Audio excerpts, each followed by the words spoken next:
Provinsi Kalimantan Selatan ditandai dengan penyerahan petikan surat. Deputi Gubernur Senior Bank Indonesia Desri Damayanti di sela pengukuhan Kepala Kantor Perwakilan Bank Indonesia Kalimantan Selatan di Banjarmasin Senin siang, mengapresiasi upaya pemerintah Provinsi Kalimantan Selatan dalam menumbuhkan perekonomian Kalimantan Selatan di tahun 2022.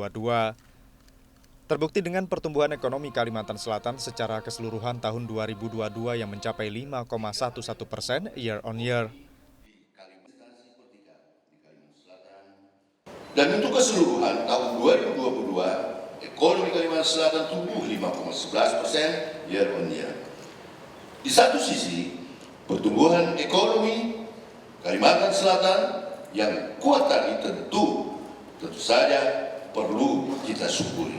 Namun demikian, kita juga perlu menyadari bahwa untuk mencapai tujuan utama pembangunan berupa kesejahteraan masyarakat, pertumbuhan ekonomi saja tidaklah cukup. Ekonomi yang tumbuh kuat itu harus disertai dengan pencapaian inflasi yang rendah dan stabil.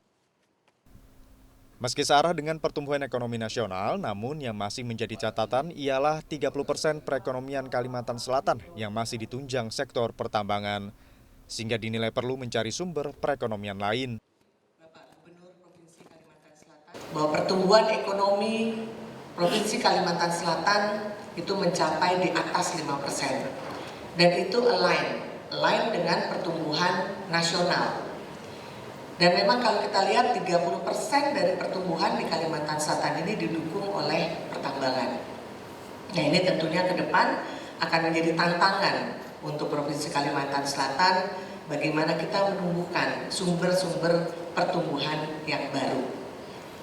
Jadi apa yang kami lakukan di sini tentunya adalah yang pertama, bagaimana Bank Indonesia baik secara nasional maupun secara regional seperti sekarang di sini, bahwa kita bersinergi bersama dengan pemerintah, bersama baik di pusat maupun di daerah, bersama juga dengan lembaga lain seperti OJK, Kementerian Keuangan dan LPS dalam rangka untuk menjaga stabilitas di rupiah itu sendiri dan juga menjaga stabilitas sistem keuangan secara keseluruhan.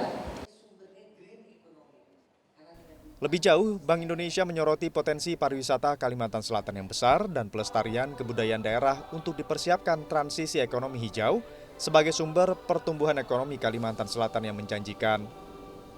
Perwakilan Bank Indonesia di Kalimantan Selatan pun diminta untuk konsisten bersinergi dengan Pemda, khususnya dalam pengendalian inflasi, digitalisasi perekonomian dan pemberdayaan UMKM. Syamsul Alam, Kompas TV, Banjarmasin, Kalimantan Selatan.